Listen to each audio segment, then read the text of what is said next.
Atochami. Esta es la escuela de Atochami, donde se celebra el evento de pueblo indígena,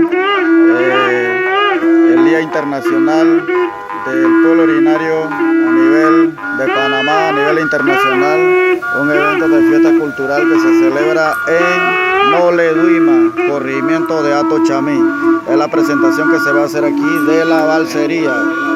La balsería tradicional, una fiesta que se celebra en nuestra comarca Nove Buglé.